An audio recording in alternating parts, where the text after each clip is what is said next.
Welcome to the Coach's Corner, live from the Tivoli Tap House here. I'm John Kietzmann, joined for the first time on this show by Tony Almanza. Tony, going to be good to have you here. Appreciate you joining us. Yeah, thank you. We've got a jam-packed show tonight, and the Tivoli Tap House is always a hopping place. So, Tony, who do we got up on tonight's show?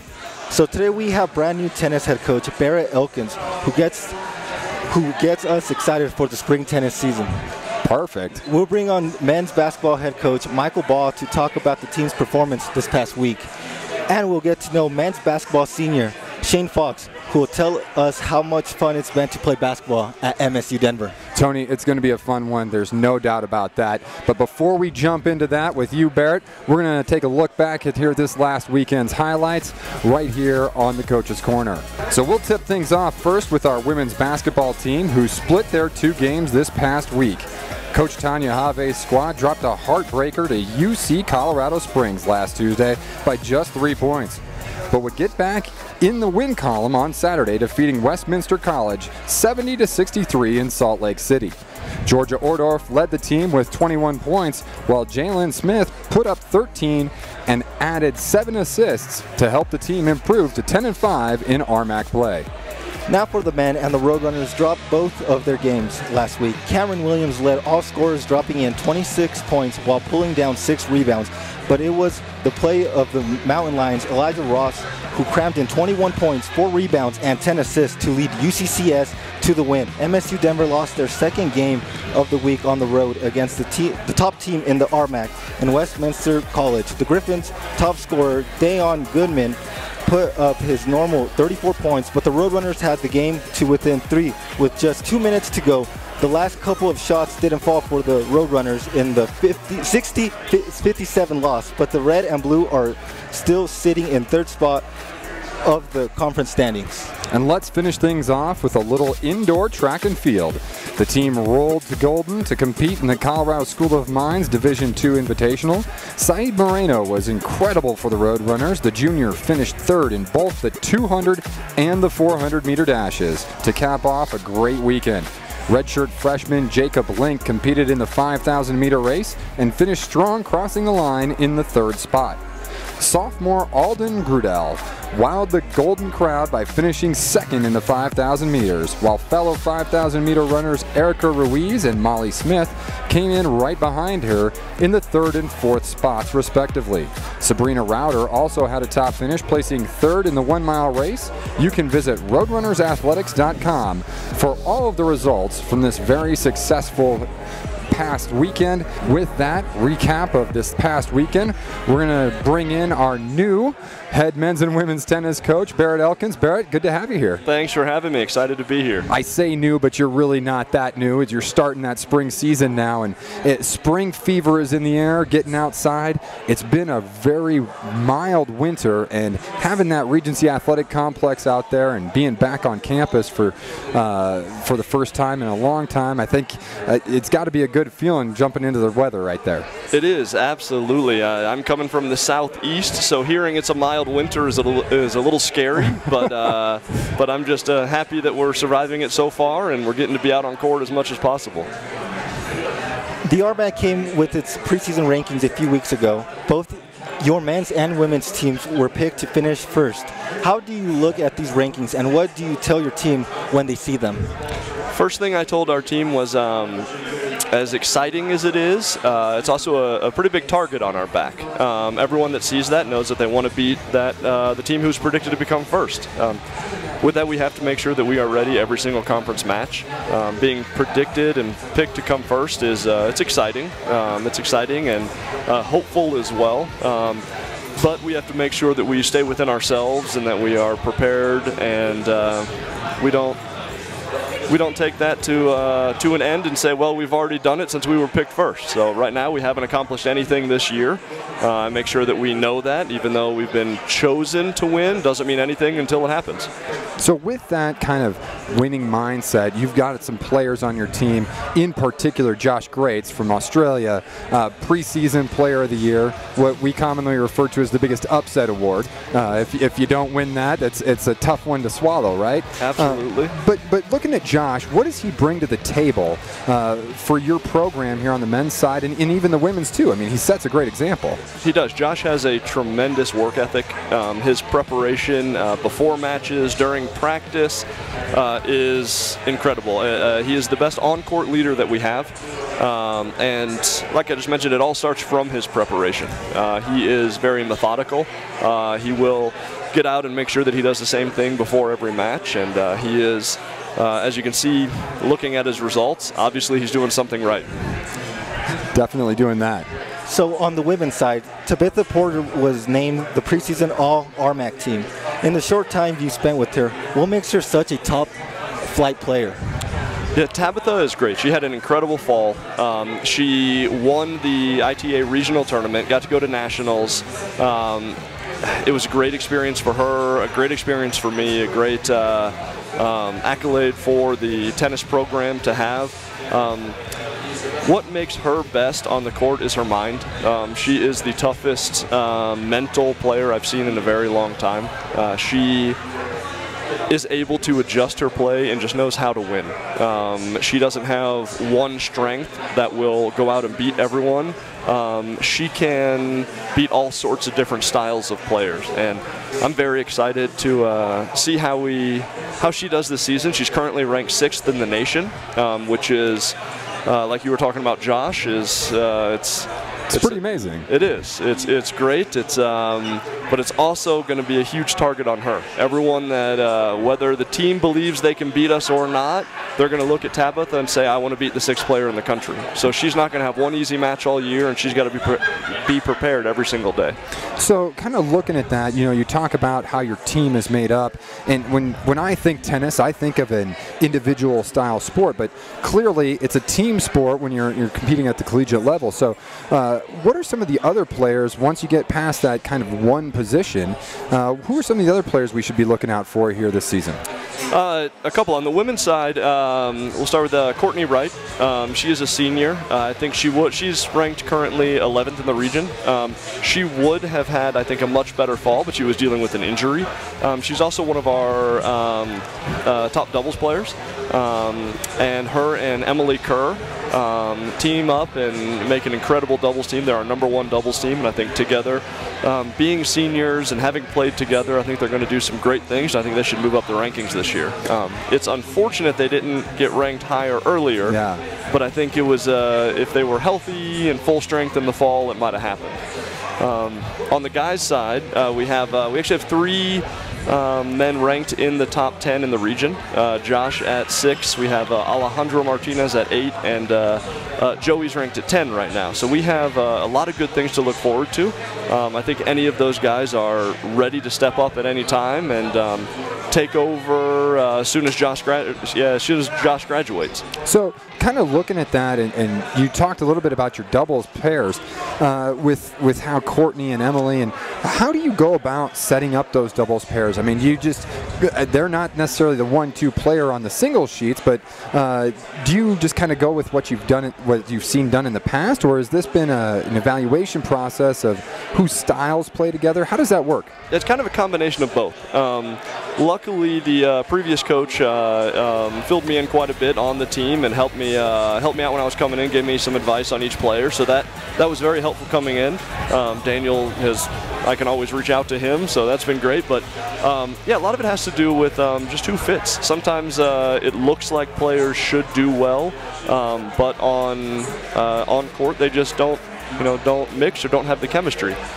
Right now we have a very good situation where our #1s and 2s for both men and women could interchange. They're both very good, very tough teams, and could be the #1s for most teams. So we're very deep in doubles, and I think that also helps us if an injury or anything pops up, that we can change and we can adjust and I don't know. I think we're in a pretty good spot going into the season. So, Barrett, it sounds like you're going to have a great week and a great season. So we're looking forward to seeing what's coming up for you here this year. Great. Thanks for having me, guys. And with that, we're going to jump right into our tweet of the week because talking about celebrations and good times, we're going to celebrate some tennis wins. But the volleyball team celebrated their Team 49 over this last weekend. So capping off a great run in 2017, handing out a lot of hardware. A big shout out to the volleyball team for this celebration this last weekend. And now we're going to take a break, and when we come back, we're going to talk to head men's basketball coach Michael Bahl, and you're right here on the Coach's Corner.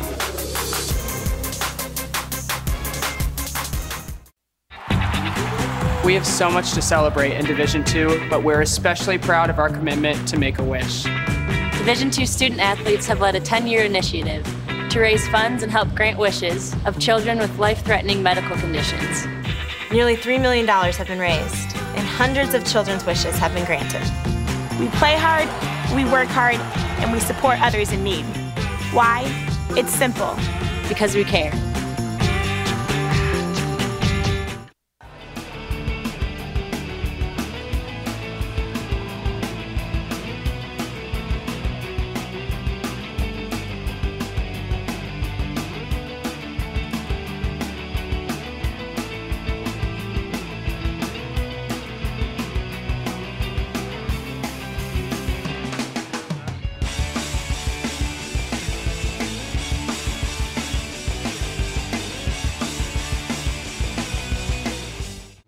I'm Anthony Grant, Director of Athletics at MSU Denver. It's because of your generosity and support that our athletic programs have been able to achieve sustained success and continue to be one of the top athletic departments in the nation. And you're watching the Coach's Corner. Get rowdy. Once again, welcome back to the Coach's Corner. Before we jump in with head men's basketball coach Michael Bahl, I want to make sure that you know that you need to join the Mug Club. The Mug Club here at the Tivoli Tap House. It's where you can get discounts on all of this great beer from the Tivoli Tap House. And guess what? By joining the Mug Club, you are also supporting scholarships at MSU Denver. Those proceeds benefit scholarships here through the Alumni Association, so be sure to sign up for the Mug Club the next time you're down at the Tivoli Tap House. And we're going to bring in head men's basketball coach Michael Bahl, who I know is a Mug Club member, so welcome aboard. Thank you very much. Thanks for having me, guys. Coach, let's talk a little bit about this last week. And you came off of a weekend this past week where you had 3 games that were back-to-back to space back. And then that first game against Colorado School of Mines this week on the Tuesday, you threw some things off. And I know one of the things you wanted to do and you mentioned was really have your team prepared. And looking back, I know that it wasn't exactly where you wanted them to be. So kind of doing that rear view mirror thing, what do you think you could have done a little differently to have the guys geared up for that Tuesday night game? You know, we should have.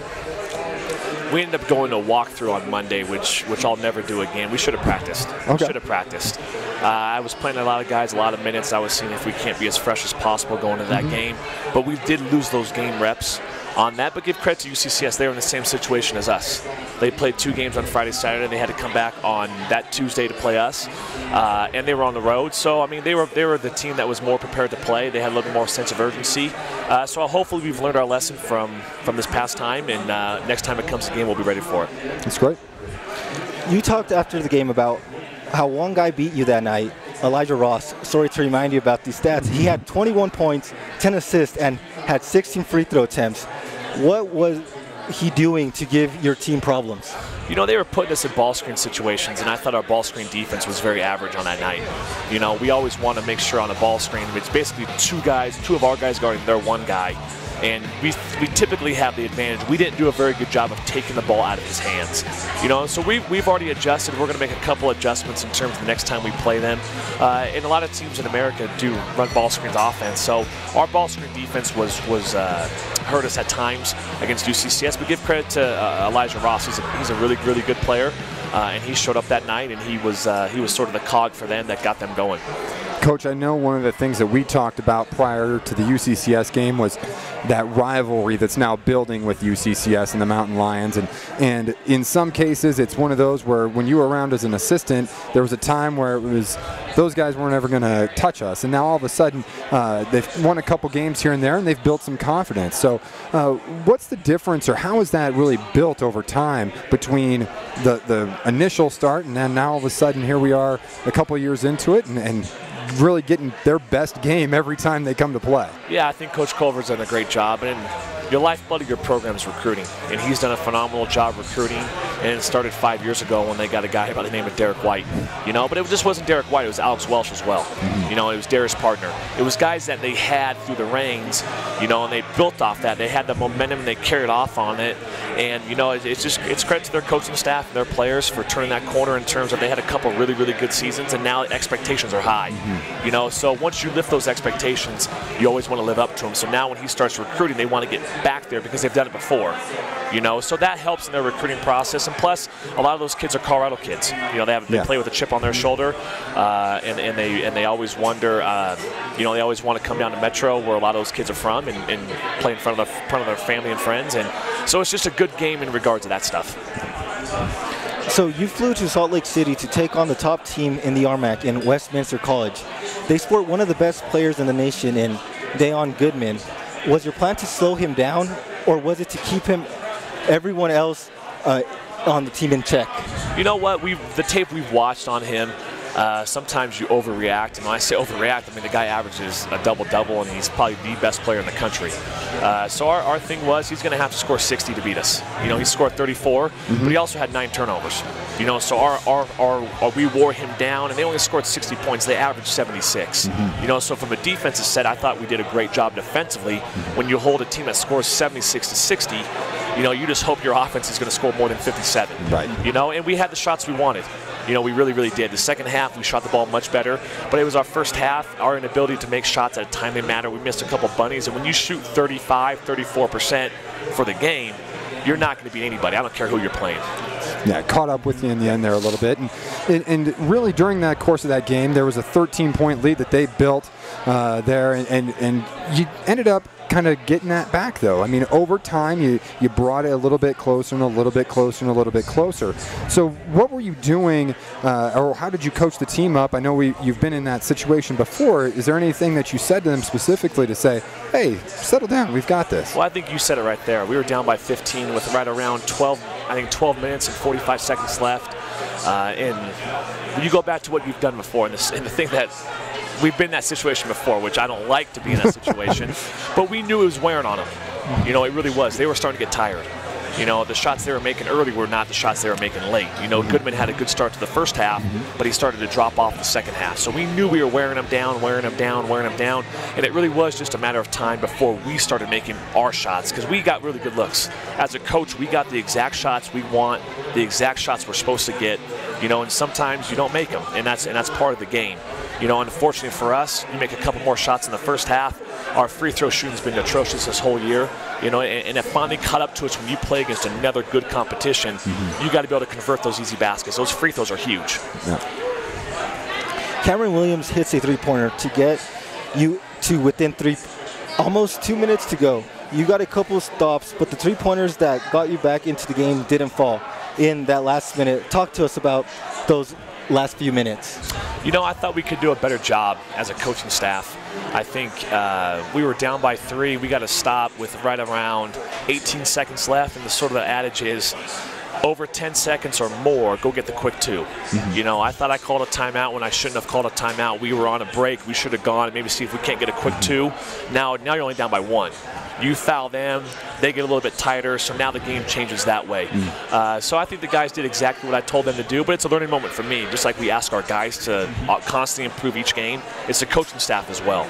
So we've got to do a better job those last minutes of making sure our guys understand exactly the shot we want, when we want it, and we could have helped them. But I thought our guys fought, and that's sort of been the MO of our team. We're fighters and we're competitors, and we're looking forward to this weekend. So, Coach, speaking of this weekend, you put that last 2 games behind you. I know how you are, one game at a time, move on, and you're only as good as that next game. So how good is it going to be to come back home here? We talked about your schedule a couple of shows back, and now you get to come back again for a two-game homestand, which is kind of nice. Yeah, no, we need these home games. And if you said, Coach, you're going to lose both your games this week and still be in second place, I would have said you're crazy. But looking at the standings now, we got some help from some other teams losing, which really helped us. You know, we are in the driver's seat, in my opinion, for our own destiny. Right now, we're 10-5. We're in second place right now, and we still have to play Regis and the Cardinal School of Mines. But our biggest game on the schedule, like John said, is this Friday night versus Black Hill State. They're fighting for something this year. They're 8-6 in conference. They're fighting for a top seed. You know, so it's going to be an absolute war. But I feel very comfortable playing at home and getting back in front of our home fans. Coach, best of luck for you this weekend. Thanks, it's going to be a fun time. Appreciate you coming on today. Appreciate you guys. Thank you. Thank you. So when we come back, we're going to talk a little bit more men's basketball, and we're going to bring on senior guard Shane Fox right here on the Coach's Corner. Metropolitan State University of Denver nurtures student aspiration and empowers lifelong success through personal attention and professional experience in an inclusive environment. Located in the heart of downtown Denver, the university offers broad access to a transformative undergraduate and graduate education on Colorado's most diverse college campus. And as a gateway to opportunity, MSU Denver advances the intellectual, social, cultural, and economic well-being of Denver and beyond. I'm Kyle Lawson, senior guard from the men's basketball team. Pulled an upset against Regis at Regis, and that shot up a good Kyle Lawson coming off the bench. And you're watching the Coach's Corner. Get rowdy. I'm Shane Fox, senior guard from the men's basketball team. 10 seconds on that shot clock. Jackson, great feed, but blocked. Shane Fox coming up with the swat. And you're watching the Coach's Corner. Get rowdy. Welcome back here to the Coach's Corner. Before we jump in with Shane Fox, I want to make sure that you know you need to visit shopmsudenver.com for all of that Roadrunners gear. You can get whatever gifts and pet supplies you need. Get that dog bowl for Fido. You can find it on shopmsudenver.com. So be sure to check out all that merchandise that's available to you there. And now we're going to bring on men's basketball player Shane Fox. Shane, good to have you here. Oh, thanks for having me. Hey, Shane, you went through a stretch this last week. Last Friday, Saturday, Sunday, or Friday, Saturday, and then you had a game on Tuesday. Can you talk a little bit about playing 3 games in 5 days and what that does to you from a physical standpoint? And I imagine your legs had to be a little tired. Yeah, you know, 3 games in that span is it's a lot, and it's a lot on us. And you know, playing a lot of minutes, it's pounding. But you know, you got to recover. It's up to you, you know, as a player to get back in. You know, hit the training room, hit an ice bath, and get ready for the next game because you know everyone in the league has to do it. So, give us some of your thoughts on Friday's game against Westminster. You guys battled back from a double-digit deficit to make it close, but came up just short. What did you see in that game from your spot on the floor? Yeah, it was a hard-fought game. We came out slow and had a rough shoot in the first half. And against a good team like Westminster, it's tough to do. You know, we battled back, and that's the type of team we have. We never give up. We always battle. You know, we just got to get out to a better start. And you know, we had our shots. We just got to hit them. So Shane, one of the things, you know, you are a senior on this team and a senior leader. You've suffered a couple of losses now back-to-back, and you looked at the beginning of the season during that non-conference stretch, had a couple of losses there as well, but now you're coming back to a couple of home games. What are you as a senior telling the guys on the team? I mean, are you giving them advice? Are you just saying, hey, hang with it, we're going to get through this? What do you tell your teammates? You know, seasons has a lot of ups and downs, and everyone's got to know, you know, losses and wins, they'll come. And I think our team's done a great job of responding with adversity this year. You know, we started off with a rough few losses, but we came back and, you know, started league strong. And you got to, with the ups and downs, you got to stay with it. You know, you can't get too high, can't too low. Let's get to know you a little. So you grew up in Colorado Springs. You played 1 season at Larimer Community College. Tell us how you ended up playing and coming to school here at MSU Denver. Yeah, Lamar Community College actually, but yeah, I went 1 year there, and it was great. I had met a lot of great people, but just wasn't the right fit. You know, the town. The opportunity of MSU Denver came, and you know I can't beat that. Coming to a great city of Denver and playing basketball for such a prestigious program as that. And I just got a tryout with the old player Tyler Cooper. Actually, is a funny story. He's the one who actually brought me in here. So, and it's been great ever since. So, best decision I've made so far. Well, that's a throwback to an old name there in Tyler Cooper, but a good shooter as well in his skills. So I think he translated well. But let me ask you this: you are a student athlete with the student coming first. So what are you majoring in, and what do you want to do for a career down the road here now that basketball is coming to an end in your collegiate career? Yeah, well, I'm a business management major here, and the season's coming to an end, and as a senior, I've been having basketball my whole life, so it's tough, but also it's going to be hard to leave the game. I've thought about grabbing an internship with maybe at the Pepsi Center again, and I've also always wanted to try coaching now, whether it's at the college or high school level. It's going to be really tough to leave the game that I love. So. You have a couple of older brothers, Nick and Travis. Nick actually played in the RMAC. He played for Adams State. So tell us, from you three, who is the best basketball player, and how fierce were those games growing up? Well, as the younger brother, I always want to say the youngest is the best. Luckily, my two older brothers, they were a little further in age than me, so they couldn't beat me up too bad.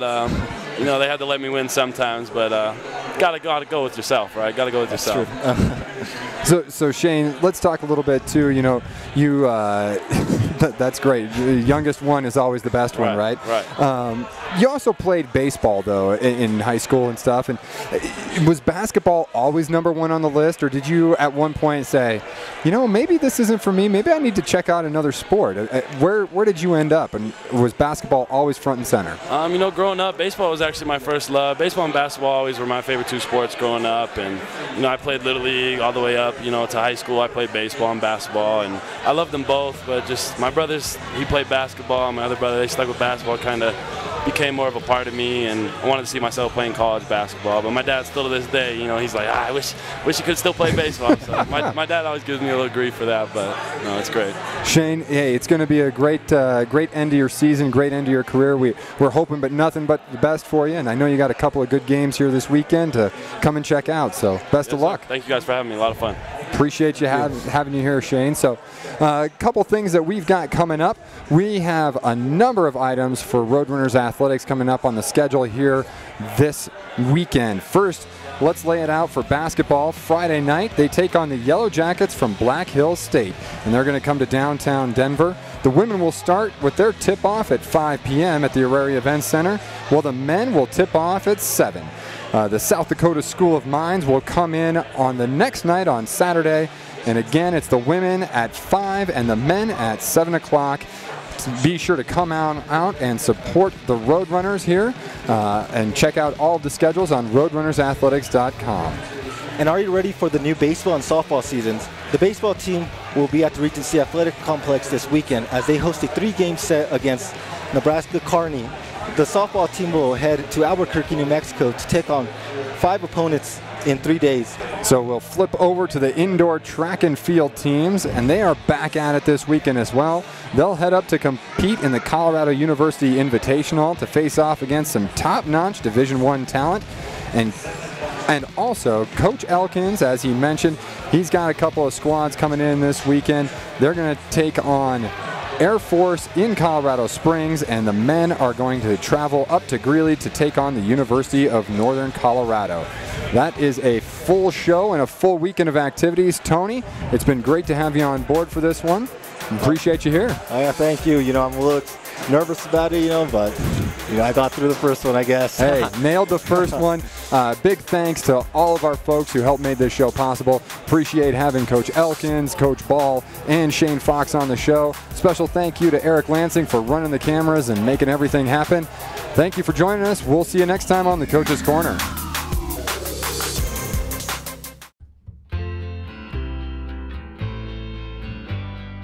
I pledge.